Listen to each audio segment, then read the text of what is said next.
Et au fur et à mesure qu'on se raconte, on se délivre aussi en même temps de toute cette douleur-là.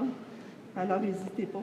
N'hésitez pas à dénoncer ceux qui gardent ça encore caché, parce que ça semble être une montagne russe, mais c'est beaucoup plus facile qu'on le pense. Qu'on le pense, oui, définitivement. Oui. Surtout quand on est bien accompagné, là.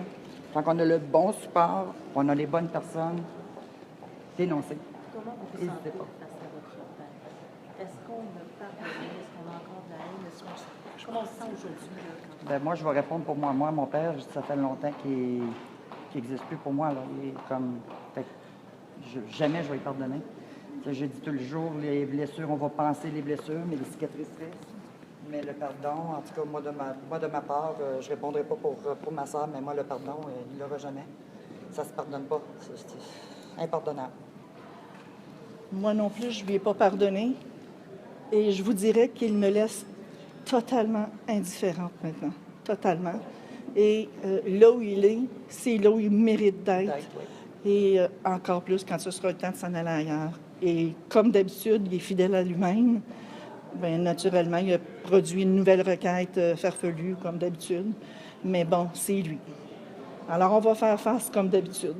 Est-ce que c'est encore votre père? Ce n'est pas mon père, non. Pas pour moi.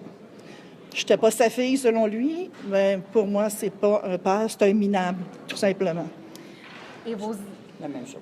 Moi aussi, je vais dire la même chose. Ça fait longtemps qu'il était mon père. Fait que je ne l'ai jamais considéré comme mon père à partir du moment où tu réalises qu'il te fait mal, ça ne devient plus un père, ça devient un agresseur, tout simplement. De votre côté, il a quand même dit que votre témoignage était faux, que vous aviez menti, Oui. que vous n'avez jamais touché. Oui. Comment ça a été d'entendre ça après votre témoignage à vous? C'est évident que ça fait mal, mais d'une autre manière, on le savait, on était préparé parce qu'on savait qu'il était pour aller jusqu'à l'ignoble de nier jusqu'à la fin. Fait que, on n'est comme pas surpris non plus. Qu'est-ce qu'on peut vous souhaiter pour les prochains jours, les prochaines semaines, les prochains mois, pour l'avenir, finalement? Qu'est-ce qu'on La sérénité. La sérénité et la paix, tout simplement.